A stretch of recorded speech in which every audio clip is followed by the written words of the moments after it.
Hello, my name is Danny Stillinger. I'm a music collector and a musician in my own right, in my spare time anyway. I've been seeing a lot of different videos about album reviews and things of that nature here on YouTube, and I decided I could add a lot to this area. Um, Owning several thousand records myself, I figure why not? Why shouldn't I start reviewing some of the older albums that I've grown to appreciate over the years? So I figured that I would start off reviewing the very first album I ever bought with my own money. And that would be Captain Fantastic and the Brown Dirt Cowboy by Elton John. Now, I'm sure this has been reviewed many times over. Came out in the summer of '75 and immediately made history by becoming the first album to ever debut at #1 on Billboard's Top 200 album chart. And it stayed there for 7 weeks. Debuting at #1 on the album chart has become a normality in the last 25-30 years since they switched to the SoundScan system of tracking sales, which is computerized. So now sales are pretty accurate. Back in the day, not so much, but this was the first album to ever debut at #1. And the amazing thing about that is that he did it again the same year. The follow-up to this album debuted at #1. So Elton John can not only claim the first, but he can claim the second album to ever debut at #1.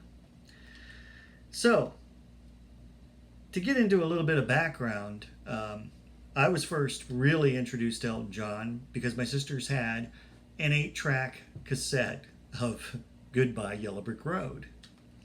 So I had heard it, and it was different, and it wasn't the usual teeny bopper stuff I was used to at that age because, when Goodbye Yellow Brick Road came out, I was 9 years old.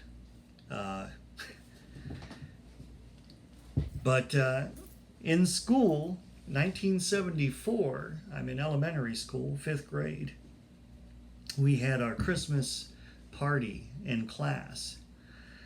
And the teacher had allowed some of the kids to bring records to class to play for the party. And this one girl named Jerry, I remember her well, brought in a copy of Elton John's Greatest Hits. So that stuff was playing, and I just fell in love with what I was hearing. I was like, wow, this is cool. And it made me go back and revisit my sister's 8-track of Goodbye Yellow Brick Road. So a few months later, summer comes around. I'm at Kmart, I believe, and I had $10 in my pocket ready to burn, and I spotted this Elton John album, and it was Captain Fantastic and the Brown Dirt Cowboy. Now, it had a hype sticker on it advertising the single Someone Saved My Life Tonight. Other than that, there was no track listing on this album, front or back. It didn't give a clue what was on the album. I bought it sight unseen. I think it was like $5.99. Took it home, I opened it up, and what a treat. So here's a copy, an original print of the album, okay, from 1975. You see the elaborate artwork on the front and the back. Now, of course, this opens up to one big picture. You got Elton John on the front, you got Bernie Taupin in the back. There's naked bird-headed creatures and all kinds of stuff in here. Pretty elaborate artwork. Very impressionable to the 11-year-old that I was at the time I bought this.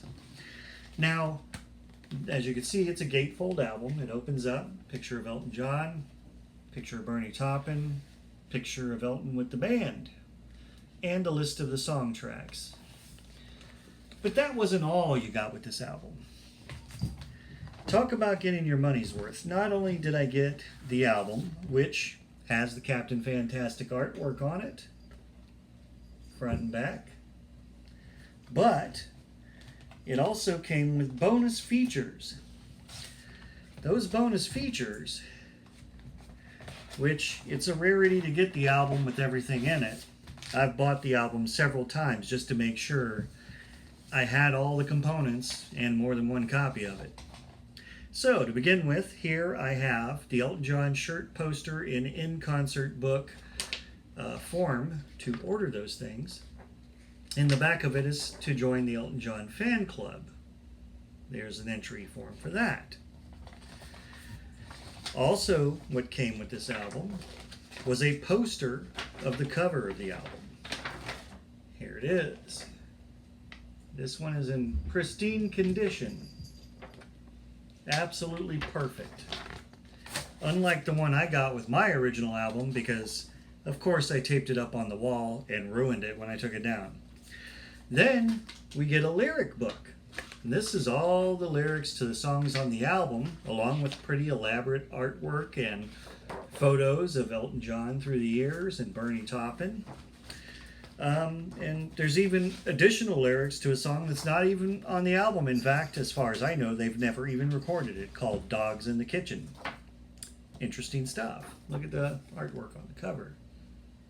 Much like the album cover. Pretty freaky stuff. Then there's an additional book called Scraps. This is kind of like a mini autobiography with lots of pictures and writings and newspaper articles of Elton and the boys. All kinds of stuff, and even a cartoon section telling part of their story. Now, you know, this is why this album in particular, and it's why I chose it. Not just because it's the first one I ever bought with my own money, but because what a deal. You know, today you're either stuck with buying a CD at the store or ordering and downloading it from online. You don't get to hold it in your hands. You don't get to study it. You don't get a book of lyrics. You don't get a book with an autobiography. You don't get a poster. Do fan clubs even really exist anymore? Hell if I know. This damn album was a fucking deal. To get something like that the first time you go to buy an album, wow. What a deal. Now let's talk about the music. Well, I'll tell you what. You know, like I said, it didn't come with a list of songs on it. And Elton John, well, 1975 was his year. Everything that man touched went gold. Everything. At the end of 74, not only was his greatest hits album the longest running #1 greatest hits album, 10 weeks at #1, and it has since become one of the 20 biggest selling albums of all time. It has sold somewhere in the area of 17 million copies here in the States alone. So that puts it at about 14th or 15th in the all-time. And at that time, he also released Lucy in the Sky with Diamonds as a freestanding single. Went straight to #1. After that, he released Philadelphia Freedom as a straight-standing single. Straight to #1. Those songs had no albums in support of them. They were just put out as singles and went to #1. Then came this album. So people probably expected Philadelphia Freedom and Lucy in the Sky with Diamonds would be on it, but they weren't. They only released one single off this album, and that was Someone Saved My Life Tonight, which became an instant classic and a major hit, but it only peaked at #4. I think radio stations were reluctant to play it a lot because, well, it ran 6 minutes and 45 seconds. You're talking 15 seconds less than Stairway to Heaven, for example. That's a long song. But a lot of Elton John songs were long. They averaged over 5 minutes apiece, easily. But going 6 minutes and 45 seconds, well, that's a bit of a stretch, you know. So anyway, the album came out, and Elton John was so strong at the time, and the buzz was really good on it, this thing went straight to #1 in its first week. And deservedly so. So let's take a look at these tracks. The opening track, one of the best openers ever for an album, is the title track, Captain Fantastic and the Brown Dirt Cowboy. It's an autobiographical piece, the whole album is. Captain Fantastic is in reference to Elton John himself. The Brown Dirt Cowboy is Bernie Taupin. Great song, country tinged, just like a lot of his early stuff was. Very good song. It's kind of a cross between country and rock. Very, very well written and performed. And let me say, the band at the time of this album was top notch. These guys were the shit. There's just something about the rhythm section in particular, the bassist Dee Murray, the drummer Nigel Olsson. These guys were the shit. Goodbye Yellow Brick Road, the bass and drums stood out a lot to me. Still does to this day. And this album, same thing. But for some awkward reason, Elton John fired them from his band right after this album. Don't know why. Never actually gave a good reason for it, or any reason that I'm aware of. But he's always surrounded himself with great musicians, and they were at their peak form when they made this album. The second track is called Tower of Babel. It's a good rocker. It's got kind of like hidden meanings to it. Very interesting song, very catchy song. Then there was Bitter Fingers, which is a good upbeat rocker. Very catchy, kind of sing-along type of thing. Tell Me When the Whistle Blows, kind of a jazzy pop song. Again, great song, great sound, great musicianship. Then it closes, side one closes with Someone Saved My Life Tonight. We open the next side with a rocker called Gotta Get a Meal Ticket. This song, I rank it up there with Saturday Night's All Right for Fighting and Grow Some Funk of Your Own. Great guitar riff. Song gets down. It's pretty awesome. Followed by a song called Better Off Dead, which great lyrics and fun music, and the drums are accentuated in the song. Very, very good.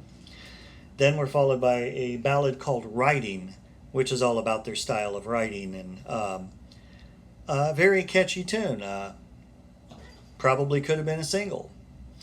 Then the album closes out with a track that's, well, it's two tracks connected together. It's the love ballad called We All Fall in Love Sometimes, which on its own could have been a single. And then it connects into a song called Curtains. Curtains has very interesting lyrics, and it has a slow build to it. And then it gets into a repetitive refrain that is very enjoyable, actually. Goes on for some time, but not in a irritating, monotonous way. It's like the build continues, and the way the drums and the bass and everything work together in that role is just outstanding. Now, for replayability of this album, yeah, I could listen to it again and again, and I never get tired. I have heard this so many times, and I just never get enough.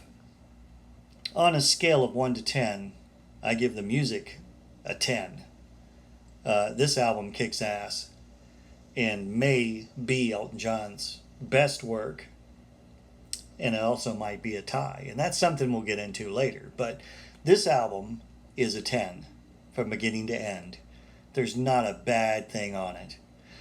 And the replayability, like I said, I can listen to it again and again, and I never get tired of it. Again, replayability, a 10. And then when it comes to the actual packaging, again, it's a 10.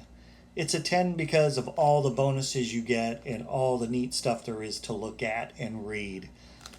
What a great collection of work. One of the greatest albums ever made. First album to ever debut at number 1. The whole package is a 10. Thank you. My name's Danny Stillinger. I hope you enjoyed this review, and I want you to know that the album is also available on CD. It has been remastered with extra tracks. The extra tracks include Lucy in the Sky with Diamonds, Philadelphia Freedom, which both everybody thought they'd be on this album in the first place. So they were added after the fact, along with a track called One Day at a Time, which was on the flip side of Lucy in the Sky with Diamonds. It was written by John Lennon, and I believe he played on the background just like he did Lucy in the Sky with Diamonds. So if you pick up that CD, that's pretty awesome.